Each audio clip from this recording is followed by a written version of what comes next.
Hey guys, welcome back to Clownfish TV. This is Neon. I am here with Geeky Sparkles. Hello. And this is very interesting. Despite the critical ribbing that Black Adam got, it looks like Black Adam dominated the box office this weekend. $67 million opening. That's pretty good. For a DCEU movie, that's pretty good. It says Dwayne Johnson's best opening as a leading man. Well, go him. So there we go, guys. That actually does fall in line with everything we heard between 60 and 70. Well, what's interesting to me was the media kept saying, oh, it wasn't testing well. It wasn't testing well. And I was kind of like, well, maybe it isn't doing well because it wasn't testing well. Sounds like that's not the case to me. Yeah, so, this is very different than what usually happens with Marvel movies these days. Marvel movies, they have to keep adjusting their projections down because people aren't going in the numbers they expected to go. But this one, people really didn't have any expectations for. I didn't have any expectations for it. And it's actually doing pretty well. So we're going to talk about that. And then we're going to talk about the situation with Henry Cavill. Gotta spoil it, guys. We're going to spoil it. Oh, they all know by now. We're going to spoil it. Yeah, he's back in the last couple seconds of the movie. The stinger, the after stinger. Yeah. And he's even got the Superman curl. I found it online. Oh, really? Yeah, so that's a little bit different. So he looks more like traditional good guy Superman. And we're going to talk about the situation, why Henry Cavill hasn't been back. Of course, I don't know if he filmed some new scenes for Justice League or what, or for Snyder's Justice League or what, but it does look like they are going to bet heavily on Black Adam and Henry Cavill to carry the DCEU going forward. And then, of course, we've got rumors that they're going to shit can Ezra Miller and replace they them. Replace they them with one. Well, they could always be like, well, since he's already they them, we'll get like 5 different flashes and well, they could technically. They've done it before. A lot of flashes. Anyway, let's talk about this before we get into it any further. Please subscribe for more pop culture news, views, and rants, guys. Over 277,000 subs. Thank you for the support. You're laughing. What are you laughing? Sorry, you said many flashes. Like you think there's a menopause joke in there. I have to watch this movie because the hot flashes. Sorry. All the hot flashes. Yeah. Watch this movie for the hot flash. Sorry, I know it's really lame, but I'm tired, and that just struck me as funny, even though it really isn't. But to me, it was funny. All right, so here we go. Hot flashes. Dwayne. Oh my God, that's what they need to do. They need to be more inclusive and just hire some 55-year-old woman to play Hot Flash, the multiversal. No, but they should put this person every time there's a flash. It should be at every scene and be like Hot Flash. Woo!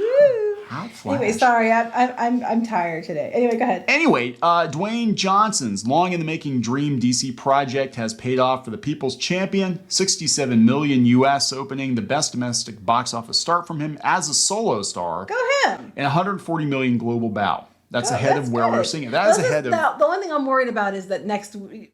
It'll be telling next week because a lot of Marvel movies start out kind of strong and they drop off because they suck. So if this one goes better next week or stays up there, then I think that's when you really can say it's more of a win.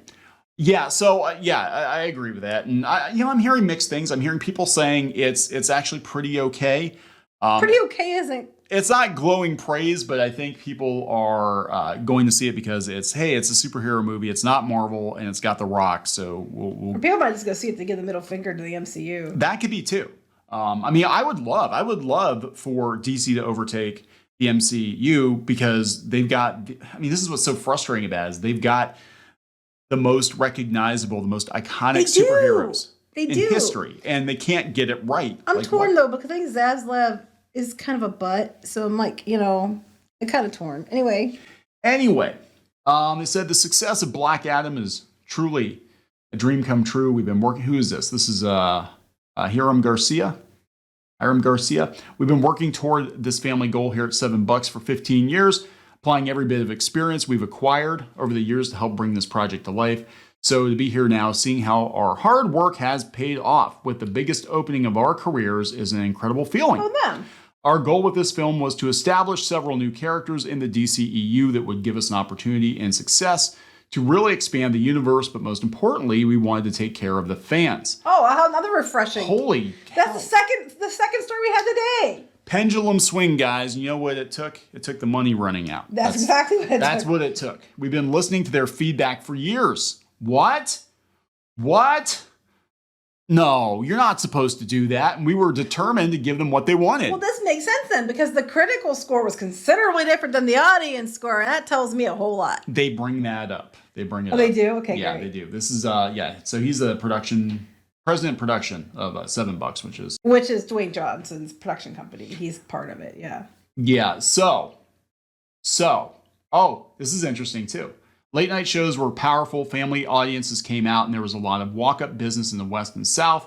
The great turnout by Latin and Hispanic audiences at 26% and Black at 20%. So diverse people showed up for this movie. Also, if you make fun of it, then you're against diversity. Yeah, you are. They bring this up. Audiences are having fun with the movie with a 90% on Rotten Tomatoes, which is the highest for a DC movie in a decade. Besting films such as Joker, well, it was rated R, so, it's going to keep people out. And The Batman. So it actually did better than The Batman. Well, that's actually pretty interesting. I kind of just want to go see it now just to support. I wanted to anyway, but it's worth going to see just to throw support behind people that are listening to the fans and trying to give things that the fans want. It's another case of like with Sonic where, they're listening. It might be worth going to see it just to boost that whole, because if they get rewarded for listening to the fans, they're going to keep doing it. Yeah, that's at the end of the day. I mean, everybody can talk about, the politics and that we need to do this and we need to do that, whatever. But at the end of the day, and we're seeing this especially with Warner Brothers, money talks. Money talks. And the only thing they're going to listen to is money. And I really do think that they were trying to hide the numbers for the Snyder Cut. I mean, the Snyder Cut crashed the damn server, HBO Max. Now, granted, HBO Max probably wasn't shored up like it is now because it was kind of new when they dropped it, but that might explain partially why Ann Sarnoff is gone. Okay. So one thing I'm looking ahead here is saying, well, we were originally supposed to be in July, which would have been a much bigger time for box offices than July. October isn't that. I mean, it's okay, but it's not like great. And it's doing this in October. What would it have done if it had been in July? Yeah, like it was supposed to be. I was kind of worried about that because there wasn't a whole lot of promotion leading up to it. But then they might be thinking too, like, a lot of times people are so tired of a movie before it comes out because that's all you see is like 6-8 months of trailers. Like, is that movie out on digital yet? I mean, they said that it did work. They think that it helped them because when they went to Comic-Con, Johnson came out in the costume. So they think that actually the delay actually worked for them instead of against them. So they had a little more time to promote it. But they've been bringing it up since the Fandom in August of 2020.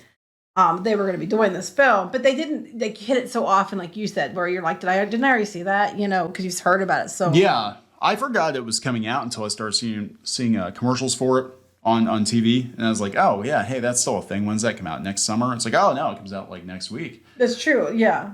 So this is interesting. Again, money talks, especially given that most people don't know what the character is. No. I mean, that's really good. It's not like it's like a character by knows, like it's a Hulk movie or it's a, Batman movie or, character people really, really are familiar with.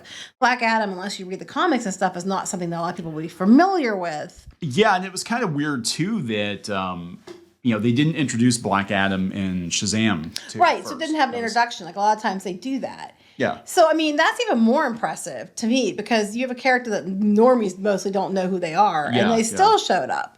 So that's good. So we're going to talk, since we're talking Black Adam, the future of the DCEU. Henry Cavill, of course, is back, and this is kind of interesting. This is what happened. This explains why we didn't see his face in Shazam. It wasn't him. It wasn't him. They didn't want to, and they didn't know at that point. I know they were talking about recasting him, and everything was, up in the air. This guy got his panties in a twist, and that's what happened. Yeah, so this is actually coming from CBR. Warner Brothers executives prevented Henry Cavill's return as Superman. This might be why Walter Hamada and Ann Sarnoff and all those guys are at the door, and they're looking for a new person to come. Because it's almost like Zaslav. If it were me, I'd look at it and be like, so what's actually working? Well, the first Wonder Woman worked. The Snyder Cut worked. People seem to like Henry Cavill. They just want proper Superman and not, grimdark Superman. So can we keep him and just put him in a better movie? I mean, And, no, because some people had their egos bruised, apparently. So yeah, this new report suggests Warner Brothers executive Toby Emmerich prevented Henry Cavill's long-awaited return as Superman following Justice League. It said the Man of Steel himself has scarcely been mentioned in the many installments that have been released since, because they're talking about recasting him or rebooting him. Part of the reason for that appears to be former Warner Brothers executive Toby Emmerich, citing a very highly placed source. Film pundit Robert Meyer Burnett explained the issues began when the studio attempted to get Cavill to appear in Shazam for a brief cameo. That would be the lunchroom scene. Spoiler. From the neck down, you saw the super suit, but it wasn't Henry Cavill. The actor's manager said if he appeared in a cameo as Superman, that would count as one of Cavill's contracted appearances in a movie as Superman. That would, though. It would, yeah. This was not received well by the studio. Specifically, former Warner Brothers picture chairman Toby Emmerich, who said to have responded, Henry Cavill is now persona non grata. He's not going to play ball with the studio. He will never be Superman again. But he didn't say he wouldn't. He just said that, just so you know, that would count as one of the appearances. Yeah, well, which it should, because that's an appearance of the character. It would probably by the contract. And that's probably part of the reason why all these people got going. Shazam included a cameo. It made use of a body double, and it was kind of funny. I actually thought it was kind of funny. As audiences know, Cavill has returned thanks to Black Adam and Dwayne Johnson, who reportedly spent 6 years campaigning for Cavill's return. It's probably like, well, if I'm going to be at the DCEU, I want to meet up with Superman.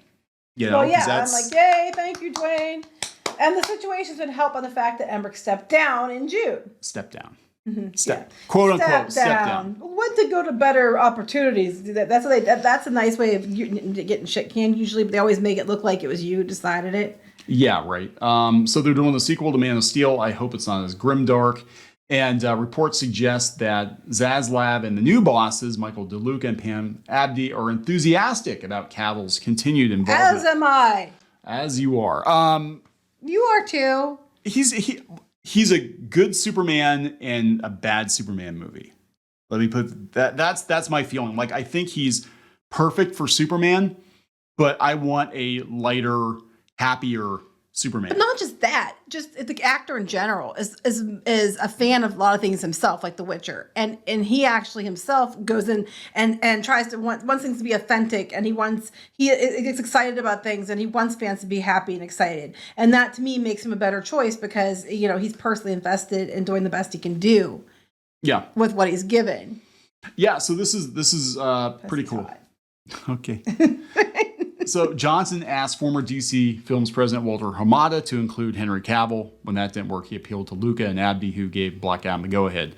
I have to wonder with Walter Hamada. And then Walter Hamada's gone. He's out the door too. They're all gone. So all the people that were kind of tying all this shit up. And here's the thing, like, there had to have been dumb decisions made to keep the DCEU, so many steps behind Marvel, because it should be a slam dunk. Like, prior to Marvel, like the biggest superhero movies, well, I guess if you're counting Spider-Man, but it was Batman, Superman. They're bankable. Big TV show, Wonder Woman. Everybody knows Batman, Superman, Wonder Woman. I would argue before the MCU, people mostly, with the ones that if you'd ask them for superheroes, it'd be Wonder Woman, Batman, Superman, Spider-Man. Yeah. Would be the ones most people would mention. As the ones that the normies would have been familiar with. Interestingly, though, that Hamada's now gone. Are we going to get Cyborg back? I was actually wondering that, because I'm like, if his beef was with Walter Hamada, I mean, that might actually make a pretty good case for him to come back. Ray Fisher, just be like, hey, you want to give it another shot? We're going to do. Hey, apparently Miller could do whatever Miller wants and gets to keep going. So yeah, right? I mean, I don't think anything that Ray Fisher did was even on the same level as Ezra Miller. I mean, you can argue. Was that bad, honestly? I thought he was pretty good. You can argue that maybe he shouldn't have argued with the studio, because I was kind of like, dude, you're gonna burn your bridges, you're gonna whatever. But yeah, they might bring him back. Yes. Be like, hey, let's do another Justice League movie, and we'll put Cyborg in it and go from there. I don't know. Pretty interesting stuff, though. We're gonna wrap this up. Yep. All right, guys. So please subscribe for more pop culture news, views, and rants, and we'll talk later. Bye.